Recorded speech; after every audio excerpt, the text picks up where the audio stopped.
He was a gambling addict, drowning in debt, and more than twice her age. And yet, she married him anyway. It all started with a contract designed to destroy him. Write an entire novel in 1 month, or a publisher owns everything you write for the next 9 years. 3 weeks before the deadline, Dostoevsky hadn't written a single page. What he did to escape didn't just save his career, it got him a wife. You already know his name, Fyodor Dostoevsky, Crime and Punishment. The Brothers Karamazov, the books people put on a shelf to look serious. But strip the reputation away, and the man of the mid-1860s was not a monument. He was a mess. In 1864, his wife died of tuberculosis. That same year, his brother died and left a mountain of debt, and Dostoevsky, out of loyalty, took all of it onto himself.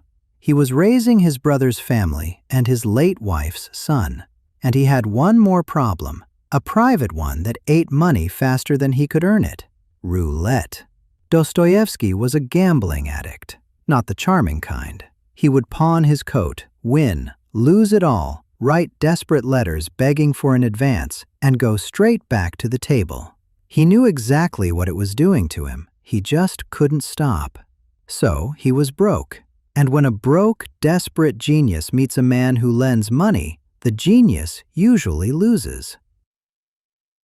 The man was a publisher named Fyodor Dostoevsky, and yes, that makes 2 Fyodors in this story. He knew an opportunity when he saw one starving.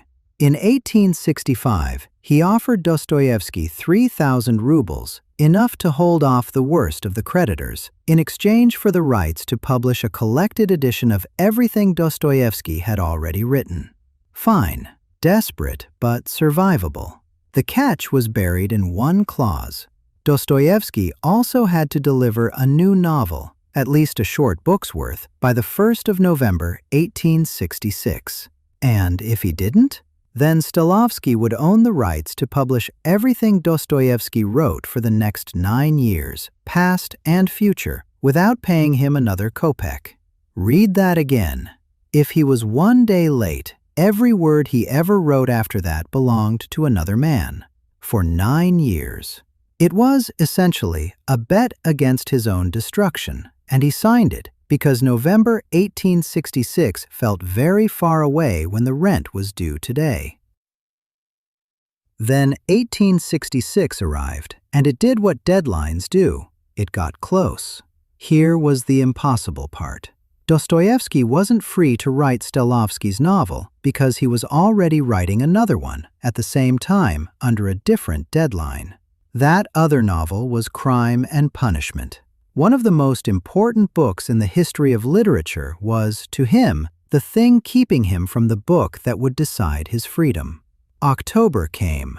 He had finished nothing for Dostoevsky, not an outline, not a chapter.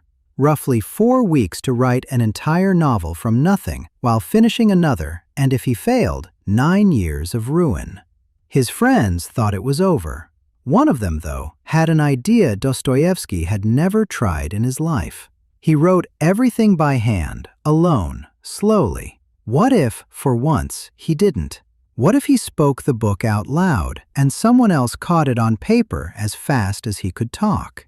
The friend suggested hiring a stenographer. Dostoevsky, out of options, agreed. On the 4th of October, 1866, a 20-year-old woman showed up at his apartment. Her name was Anna Grigorievna Snitkina.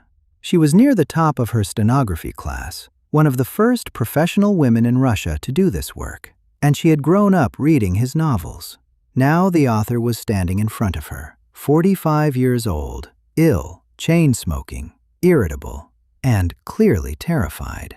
He was, by her own account, a difficult first employer. He paced. He snapped.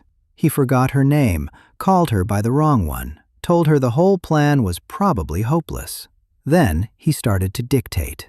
And the strangest collaboration in literary history found its rhythm. He walked the room and spoke a story about a man destroyed by roulette. A man who cannot walk away from the table, pulled straight out of the worst part of his own life. She sat and wrote it down in her shorthand, then went home each night and transcribed the shorthand into clean pages for him to edit at dawn. Then they did it again and again.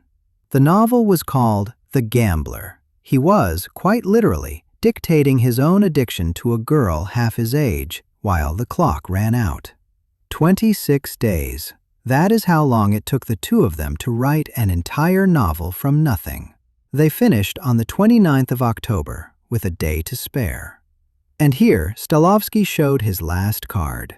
He had never wanted a novel. He wanted the 9 years. So on the day the manuscript was due, he made himself impossible to find.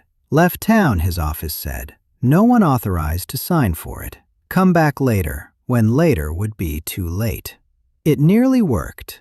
Dostoevsky, who had beaten a month-long deadline by dictating a book out loud, was about to lose everything to a man refusing to open a door. So he outsmarted him. He took the manuscript to a police station and delivered it to an officer on duty, who signed and dated a receipt proving the book was finished and offered on time. The trap didn't spring. The 9 years never happened. Dostoevsky was free. But that is not the part of this story people remember. Because a few weeks later, Dostoevsky went back to Anna, the stenographer who had just saved his career, and asked her to take down an idea for a new novel. It was about an aging artist falling in love with a young woman. He described the artist. He described the girl. And then he stopped and asked Anna what she would say if she were that girl and the artist confessed his love. They married 4 months later. Anna took over his finances, faced down his creditors, learned to publish his books herself, and slowly, patiently, pulled him out of the hole that had swallowed his whole adult life.